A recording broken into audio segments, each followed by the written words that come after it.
혜민아, 우리 딸 정말 예쁘다. 세상에서 가장 아름다운 신부야.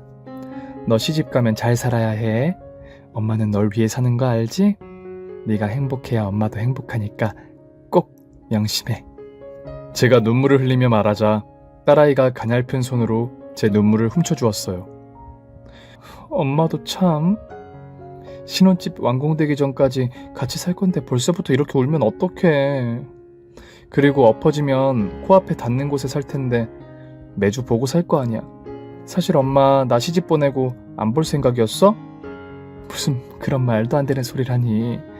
엄마는 죽는 그날까지 너의 수호천사가 될 거야. 김서방이 너를 행복하게 해주는지 매일 감시할 거라고. 그렇게 말하며 눈물 콧물 범벅이를 한 저는 화장실에 다녀오겠다고 전하고 신부 대기실에서 나왔어요. 곧 화장실에 도착한 저는 화장이 지워질까봐 세수를 하지 못하고 휴지로 눈물을 닦아냈습니다. 딸을 시집 보낸 경험을 해보신 분들은 제 마음을 잘 아실 거예요. 얼마나 많은 감정이 드는지 말이죠. 그렇게 저는 화장실에서 오랜 시간을 나가지 못하고 자꾸만 흐르는 눈물만 훔치고 있었습니다. 그런데 잠시 후 화장실 밖에서 사위의 친구들이 하는 대화를 본의 아니게 엿듣게 되었어요. 야, 로빈 아주 좋아 죽는구만. 저 자식 완전 대박났어. 이번 공사는 스케일이 다르다니까. 그러니까 말이야. 로빈은 일단 잘생겼으니까 어딜 가도 먹히나 봐. 야, 부러워 죽겠다. 얼마 전까지만 해도 지난번 공사 제대로 망쳤다고 맨날 술만 푸더니 이번엔 6개월 넘게 준비해서 제대로 막을 내리게 생겼다니까? 저는 두 사람의 말을 제대로 이해하지 못했어요. 로빈이 누구인지 모르는 건 물론이고 공사를 성공했다는 말도 무슨 뜻인지 몰랐죠. 사위 친구들이 지목하는 로빈이 제 사위가 아닐 거라고 판단했습니다. 그런데 두 사람이 이어지는 대화가 저를 신경 쓰이게 만들었어요. 이번 공사비로 얼마나 벌었대? 로빈한테 들은 거 있어? 글쎄, 대충 들은 것 같은데 큰 것 4장인가 5장인가. 아무튼 로빈 인생에서 스케일이 제일 크다고 했어. 그러니까 6개월 넘게 준비했겠지. 이때부터 저는 의심이 생겼습니다. 제가 사위에게 빌려준 5억을 두고 하는 말처럼 들렸거든요. 그런데 공사니 뭐니 하는 말을 이해 못해 머릿속이 뒤엉켰답니다. 그때 제 사위의 목소리가 들려왔어요. 화장실 앞에서 대화하던 친구들과 마주한 거죠. 너희들 언제 왔어? 왔으면 형님한테 인사를 해야 할 거 아니야. 이야, 로빈 이 자식 때깔 봐라. 공사 성공했다고 입이 귀에 걸렸네? 그제야 저는 로빈이 사위라는 사실을 알게 되었고 이어지는 이야기를 계속 듣고 어떤 상황인지 파악하기로 했습니다. 사위 친구가 또 입을 열더군요. 로빈, 너 얼마나 먹은 거야? 제대로 대박 터뜨린 거 맞지? 헛발 로빈이 아주 출세하셨구만. 그동안 등쳐먹었던 여자들과는 급이 다르다면서? 그럼 그전 여자들과는 비교도 안 된다. 내가 공사 친 돈이 자그마치 5억이다. 이건 내 인생을 통틀어서 제일 큰 공사란 말이야. 내가 저 못난이 장애인 꼬시는데 얼마나 해먹은 줄 아냐? 예쁘지도 않은 기집애가 얼마나 튕기던지. 장애인인 주제에 나 같은 남자를 만나면 얼씨구나 고맙습니다 해야 되는 거 아니냐? 여하튼 너무 안 남아서 한 달 동안 순정남 연기로 겨우 꼬셨잖냐. 그리고 몇 달 동안 휠체어 밀어주면 멜로 영화 좀 찍었지. 그러니까 엄청 좋아하더라. 걷지도 못하는 게 꼴의 여자라고 말이야. 그 다음에는 장모한테 말도 안 되는 투자자 썰 좀 풀어서 2억 받은 다음에 다시 되갚아서 신뢰감 좀 주고 다시 5억 빌렸지. 신혼여행 갔다 와서 갚는다니까 천천히 갚으라네. 무슨 건물주가 그렇게 순진하냐. 이거야 원 시군죽 먹기 그 자체라니까. 그제야 저는 사위의 정체를 알게 되었습니다. 술집 종업원 출신의 여자들 등쳐먹는 사기꾼이라는 걸 말이죠. 이에 저는 부하가 치밀었고 당장이라도 저 자식의 멱살을 잡고 싶었어요. 하지만 이성적으로 행동해야 한다는 판단으로 끝까지 듣고 차근차근히 실행하기로 마음먹었습니다. 그러자 사위 친구가 말을 이었어요. 야, 그러지 말고 건물주 사위로 사는 건 어때? 그럼 평생 돈 안 벌고 놀아도 되잖아. 그래, 우리라면 그냥 건물주 사이로 평생 살겠다. 그럼 5억이 아니라 50억도 뽑아먹을 수 있잖아. 그들의 대화는 저질스럽고 추악했습니다. 아주 끼리끼리 놀더군요. 여하튼 친구들의 말에 사위라는 놈이 대답하더군요. 니들이 그래서 아마추어라는 소리 듣는 거야. 우리 같은 선수들은 철새처럼 살아야 돼. 한 곳에 오래 있으면 무조건 탈이 난다니까. 내가 재작년에 1억짜리 공사하려다가 마음이 바뀌어서 여자 집에 들어가 살게 됐잖아? 집도 부자라서 평생 벗겨 먹으려고 했는데 나중에 정체 발각되고 혼인빙자 간음죄로 학교에 다녀왔잖아. 그때 아주 큰 교훈을 얻었지. 어쨌든 우리는 정해진 만큼만 먹고 튀어야 한다고. 꼬리가 길면 무조건 발표. 나는 오늘 결혼식 끝나고 장애인 신부 측 축의금까지 털어서 튈 거야. 장모가 건물주니 축의금이 어마어마하게 들어올 거란 말이지. 그래서 어디로 튈 건데? 어디 가서 잠수라도 타려고?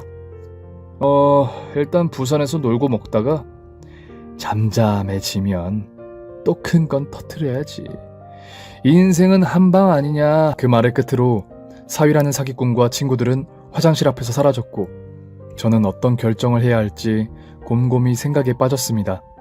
그리고 결정을 내리고 예식장 안으로 들어갔어요. 하객들의 축하 속에 저는 혼주석에 앉게 되었고 주례자와 사회자가 각자 위치에 섰습니다. 그리고 사회자가 결혼 시작을 알렸고 힘차게 신랑 신부 입장을 외쳤어요. 이윽고 사위가 제 딸의 휠체어를 밀며 천천히 행진을 하더군요. 그때 저는 오랜만에 몸을 풀고 있었습니다. 제 나이가 환갑이긴 했지만 10대 때부터 대학 때까지 유도를 해왔던지라 아직 기술을 잊지 않고 있었죠.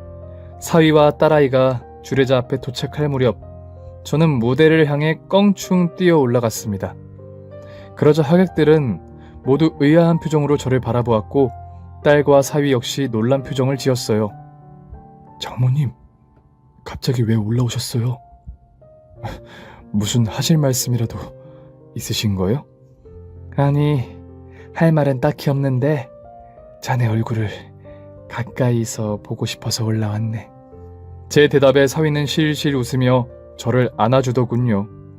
그래서 저는 한 손으로 사위의 넥타이를 또 다른 한 손으로는 그의 벨트를 잡았습니다.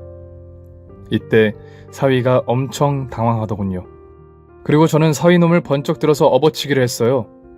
오랜만에 하는 유도 기술이었는데 아주 잘 들어가더군요. 이윽고 바닥에 엎어진 사위의 팔을 등 뒤로 꺾었습니다. 이에 하객들은 모두 자리에서 일어나 경악하는 소리를 내질렀어요. 주례자와 사회자는 무슨 말을 해야 할지 모른 채 놀란 얼굴로 저를 보고 있었고 사위는 장모님 왜 그러세요? 갑자기 이러시는 이유가 뭐예요? 라고 겁에 질린 목소리로 말했습니다.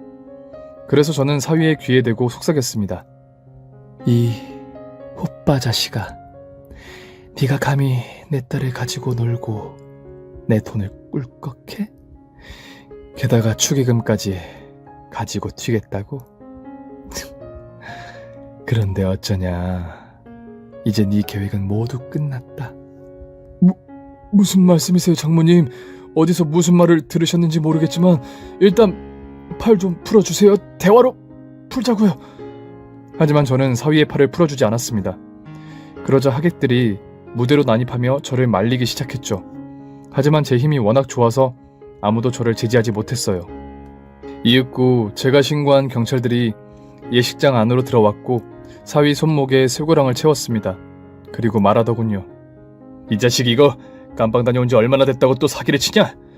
넌 집행유예 기간이라 조사할 것도 없이 바로 구속이야. 모든 게 끝났다 싶어 저는 심호흡을 하고 일어났습니다. 그리고 휠체어에 앉아 눈물을 흘리고 있는 제 딸의 얼굴과 마주했어요. 저는 딸아이를 위로하려고 다가가 제 품에 안았답니다. 그러자 혜민이는 엄마 미안해. 좋은 사람인 줄 알았어. 이런 나쁜 사람일 거라고는 상상도 못했어. 하고 자책을 하더라고요. 저는 딸아이의 등을 토닥이며 괜찮아, 네 탓이 아니야 하고 말해주었고 다음에 좋은 사람을 만날 거라고 덧붙이며 위로해 주었습니다. 결국 엉망이 된 결혼식을 모두 지켜본 저의 지인들이자 하객들은 저에게 주저리 어떻게 된 일이냐고 물었는데 아무런 대답을 하지 않았습니다. 저에게 중요한 건 상처받은 딸이 유일했으니까요. 저는 신부 대기실까지 딸을 데리고 들어가 드레스를 벗기고 일상복을 입혔답니다. 그리고 다시는 이런 일이 일어나지 않도록 하겠다고 다짐의 말을 건네주었죠. 그리고 저희 모녀는 경찰서에 피해자 진술을 하기 위해 찾아갔고 그동안 있었던 일을 빠짐없이 전달했습니다. 담당 경찰관은 다행히 사기꾼이 제 돈을 쓰지 않고 통장에 보관하고 있어 몰수해서 돌려준다고 하더군요. 또한 감옥에서 푹 썩을 거라며 일러주었답니다. 결국 제 딸과 저에게 사기를 친 그놈은 집행유예 기간에 사건을 저질러 형량이 더 무거워졌다네요. 그렇게 저는 사기꾼에게 제대로 복수해 주었습니다.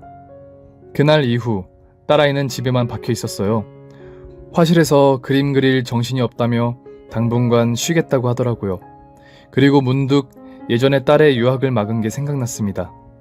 혜민아, 엄마가 너를 우물 안에 개구리로 키운 것 같구나. 네가 세상 물정 모르고 순진한 이유가 모두 이 엄마 탓인 것 같아. 네가 못다 이룬 꿈을 이뤄보지 않을래? 유학을 다녀와서 교수가 되고 싶다는 너의 목표를 이뤄보지 않을래? 정말이야 엄마? 내 걱정 안 하고 지낼 수 있겠어? 물론 그렇지 않지만 저는 딸을 믿는다고 전했습니다. 그러자 혜민이는 제 손을 잡으며 고맙다고 말했고 유학 가서 열심히 공부하고 돌아오겠다고 약속했어요. 한 달 뒤 공항으로 배영을 나간 건 저는 딸에게 하루에 한 번은 꼭 전화를 달라고 했어요. 우물 안에 가두려는 게 아니라 무사한지 알고 싶었으니까요. 혼자 휠체어를 타고 다니는 게 안심되지 않더라고요. 그렇게 딸아이는 프랑스 파리행 비행기를 타고 떠났고 하고 싶던 공부와 여행을 만끽하게 되었습니다. 그리고 혜민이는 저와 약속한 대로 매일 전화통화로 안부를 전했어요. 다행히 혜민이가 다니는 학교가 휠체어가 오가기 편한 건물이어서 불편한 점이 하나도 없다고 전해 마음이 놓였답니다. 대학원 4년 과정을 공부하고 있던 혜민이는 2년이 지나고 한국에 들어오기로 했어요. 제가 프랑스로 가려고 했는데 매번 딸아이가 한국에 온다고 해서 참고 있다 보니 2년 만에 딸아이를 만나게 되었죠. 저는 공항으로 마중을 나가 휠체어를 타고 나오는 사람이 있는지 빤히 보면서 기다리고 있었고 잠시 후 혜민이가 손을 흔들며 휠체어를 타고 나오는 걸 봤습니다. 그런데 혜민이의 휠체어를 믿는 남자가 있었어요.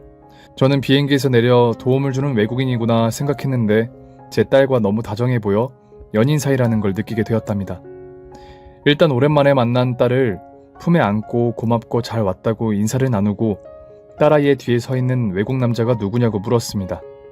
엄마, 나 유학 중에 만난 남자야. 미국 사람인데 나처럼 그림 공부하려고 프랑스에 왔어. 인사해, 제임스야. 저는 이게 무슨 일인가 싶어 멀뚱멀뚱 외국 남자를 보았고 그는 저에게 손을 흔들며 영어로 샬라샬라 인사하더라고요. 여태껏 제 입으로 영어를 해본 적 없는 저는 손만 흔들며 인사를 나누었답니다. 그리고 딸에게 말했죠. 얘는 아무리 좋은 남자라도 나랑 말은 통하는 사람을 만나야지.